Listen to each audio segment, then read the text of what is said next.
Premier League champions and one of the best, if not the best, summer transfer window in their history. This is quintessentially the thing that I've always said. I've seen Man United win so many Premier League titles and I've seen us just stand still. And trust me, the best time to strengthen is when you're strong. And Liverpool have shown that, you know. Isak. Sliding it through to Isak. It's Isak for Newcastle! Ekitike. Put them further clear. Ekitike's there and does! What a start to the second period for Liverpool!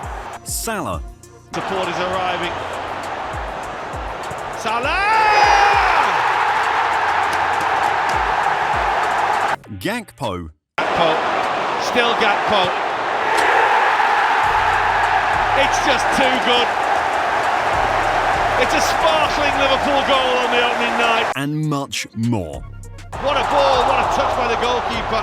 Comes out, oh, Chiesa! And Jones. And it's a Liverpool goal scored by Florian Wirtz. Liverpool's attack this season doesn't just look good, it looks scary. For years, fans have sat through the pain of Darwin Núñez missing sitters. But under Arne Slot, that frustration looks like it's finally over.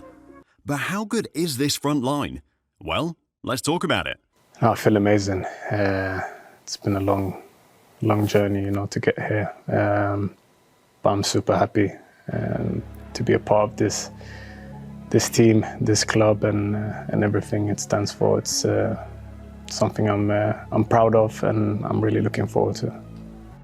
For the past couple of seasons, Liverpool's attack has been more pain than pleasure. You had Darwin Núñez missing chance after chance, Luis Diaz looking electric but not clinical, and midfielders like Szoboszlai forced into the number 10 role, even though that was never really his game.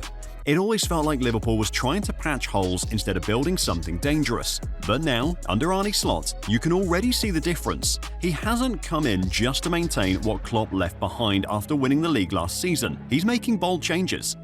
And this new front line? It's fast, it's unpredictable, and it's built to destroy defenses. Honestly, it feels like the beginning of a 5-year dynasty, because when you look across the attack, the right wing, the left, the number 10, and the striker positions, there's finally quality and depth everywhere. And the scary part? Each of these players brings something completely different to the table, which makes Liverpool harder to read, harder to stop, and more dangerous than they've been in years. Now let's start with the right side, because whenever you talk about Liverpool's attack, you can't ignore Mohamed Salah. 4 games into the season, he's got 1 goal and 1 assist. On paper, that doesn't scream world class, but context is important. Salah isn't being used the same way as last season. Last year, Slot understood immediately that Salah was his most dangerous attacking threat. The whole idea was to isolate him in one-on-one situations, push him closer to goal, and let him do damage. That's why we saw him constantly drifting inside, receiving balls near the box and finishing moves. This season feels different. Salah is still productive, but he's playing slightly further away from the goal. Part of that is the system Slot is using. The current shape has him wider, and in some games, especially against Arsenal, you could see how much he was forced to try to create from deeper because of the right back behind him. When your right back isn't pushing high enough, you're not free to cut inside like usual. That limits his shooting positions. Even the goal he scored this season came from the left side, when he had to make a run in behind, not from his usual central finishing spots. And here's the big question.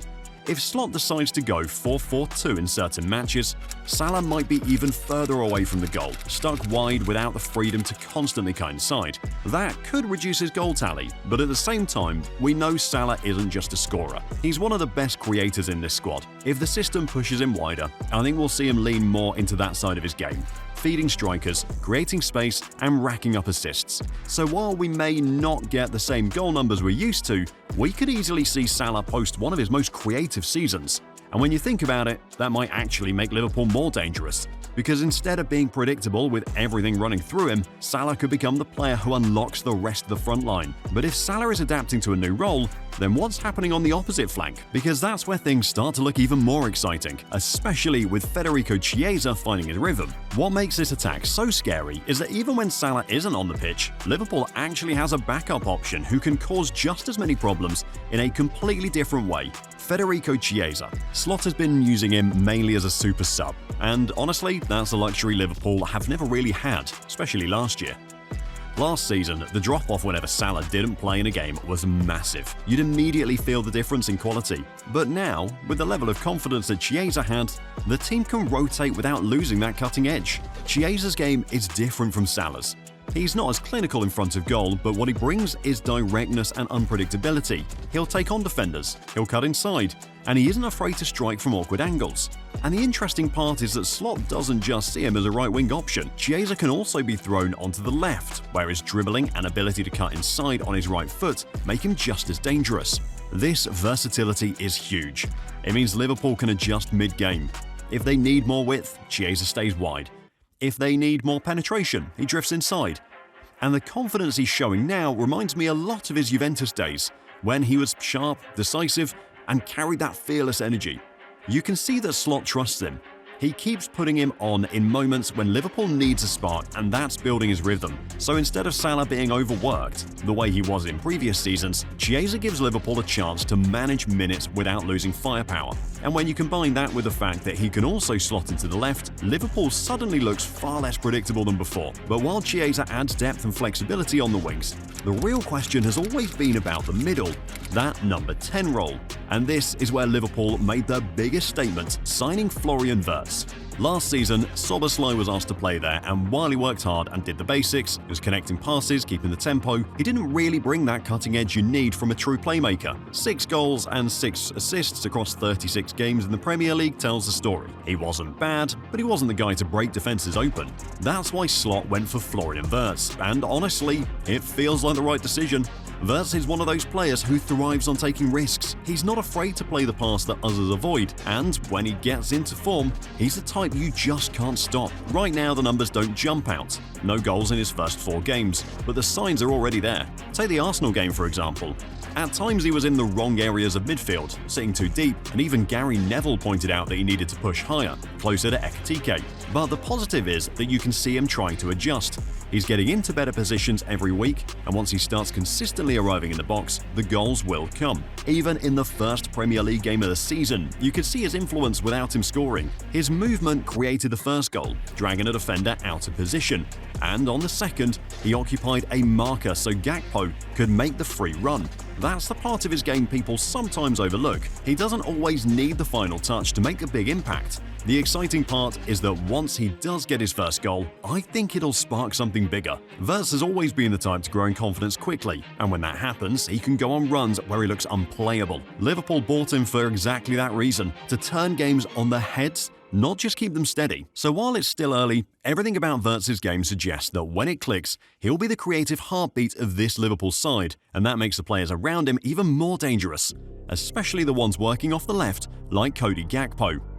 4 games in, he already has 1 goal and 2 assists, which is a solid return, but the stats don't even fully tell the story. He looks sharper, more decisive, and most importantly, more involved in creating chances. 9 shot creation actions in just 4 games show you that he's not just waiting for opportunities, he's actively making them. The big difference from last season is that he's no longer splitting time with Luis Diaz. Back then, it felt like he was constantly rotating in and out, never fully owning that left-hand role. Now it's his, and you can see the freedom in his play. He's trying more unpredictable things, cutting inside with confidence, and even stretching defenses by going wide when needed. Another underrated part of Gakpo's game is how well he links up with the striker. When Ekitike drops deep, Gakpo doesn't hesitate to make that run in behind. When Wirtz pushes higher, Gakpo shifts into those half spaces to keep the shape balanced. That level of tactical intelligence is why Slot trusts him. He's not just a wide forward anymore. He's becoming a complete attacker. And you can tell there's more to come. He's getting into great positions, and the timing of his runs looks cleaner compared to last season. If he keeps playing like this, I wouldn't be surprised if he ends the season with double digits in both goals and assists.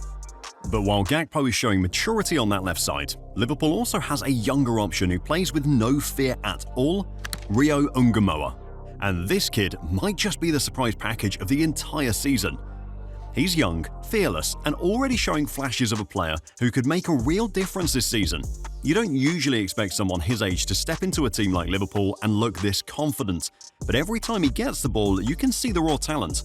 What makes him stand out is his combination of pace and direct dribbling. He doesn't hesitate. He'll pick up the ball, drive straight at defenders, and force them into mistakes. And when you add his finishing on top of that, you start to realize he isn't just another exciting dribbler. He's actually clinical. Look back at the goal against Newcastle. One chance, one shot, goal.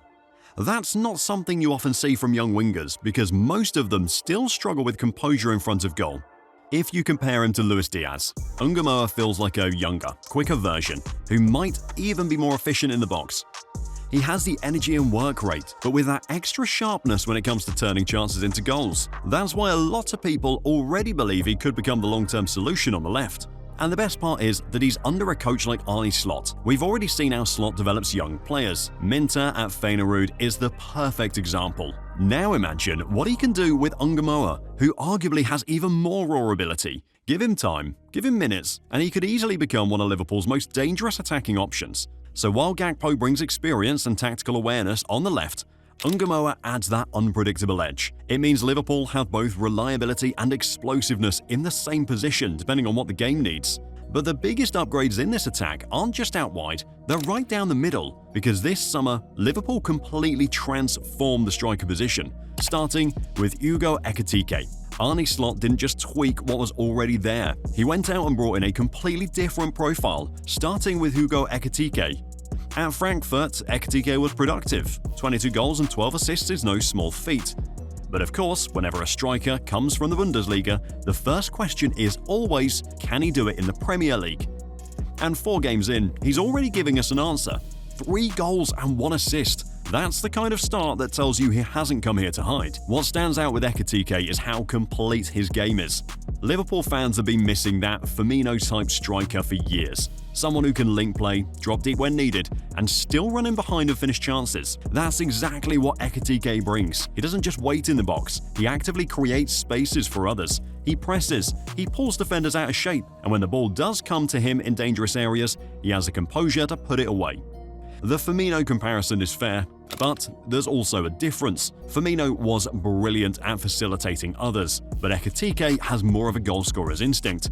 He can still do the linking, but he also looks hungry to be the one finishing moves himself. That balance is what makes him so important for Slot's system, because now Liverpool don't just have a striker who fits the team, they have one who can be the difference maker in tight games. And the scary thing, Slot didn't stop there. As good as Ekitike looks, he decided Liverpool needed one more elite option up front.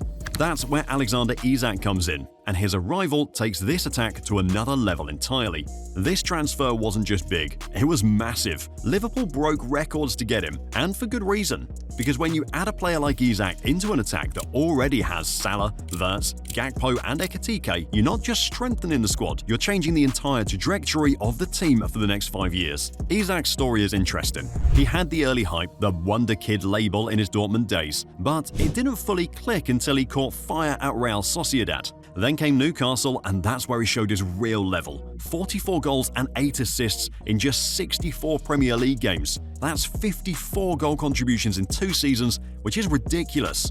And when you actually watch him play, you see why he's different. Isak isn't just a goal scorer. He's one of the most graceful dribblers you'll ever see in a number 9. The ball sticks to him even when 2 or 3 defenders are swarming, and he has this ability to turn those situations into chances. It's why defenders hate playing against him. He drags them into areas they don't want to be, then leaves them behind. You don't usually get that combination of elegance and ruthlessness in the same striker. But let's talk about his finishing, because that's where he's lethal. His instinct inside the box is up there with the very best. Some would even argue his movement is sharper than Haaland's. He doesn't wait for chances to come to him, he creates those tap-ins by reading situations faster than defenders. Look back at his goals for Newcastle. He constantly arrived in the right place, often within 7 or 8 yards of goal, because he saw the play one step ahead of everyone else. That's why his conversion rate is so high, nearly 0.8 goals per 90 minutes. That's elite output. Now he does have one weakness. When he has too much time to think, say in a 1v1, he's been guilty of overthinking. trying to shift onto his stronger foot instead of just finishing. That cost him a few big chances last season. But even then, you take that flaw because of everything else he brings. Close range finishing, intelligent runs, and the ability to decide games with instinctive goals. What makes him even more valuable to Liverpool is his versatility. He can lead the line as a pure 9, but he can also drift left and operate almost like a wide forward. That gives Slots so many options tactically. He can play Isak with Ekitike in a 2-striker system, or rotate him out wide if he wants to overload the flanks. And beyond just positioning, his gravity changes games. When Isak drops into pockets, defenders panic. They swarm him, and that opens space for others, just like we saw at Newcastle. And here's where it gets even more exciting. While his main job is to score, he's shown glimpses that he can also create. There were moments at Newcastle where he dropped deeper than usual and played perfectly weighted through balls, showing a side to his game that could grow under Slot. If that part develops, imagine Isak feeding Salah or Wirtz while still scoring 20-plus goals himself. That's a nightmare for any defense. So in the short term, Liverpool have bought arguably the most lethal finisher in the Premier League. But in the long term, they may have secured Salah's successor, because at 25, Isak is just entering his prime, and with Salah approaching his mid-30s, Isak is the one who can carry this front line forward. Now when you put all of this together, Salah, Chiesa, Wirtz, Gakpo, Ngumoha, Ekitike and Isak, you realise this isn't just about depth. It's about versatility, about having players who can start, rotate, and still give Liverpool elite quality across every position. Just a season ago, the front line felt wasteful and predictable. Salah was carrying too much of the load, chances were being missed, and there wasn't enough creativity behind the strikers. Fast forward to now and it looks completely different. But what do you think? Can this attack deliver trophies, especially the treble? Because for me, I can't just wait to destroy Real Madrid and last season's finalists Inter when we meet them. Well, let me know if you think they can in the comments, and don't forget to subscribe to the channel. Thank you.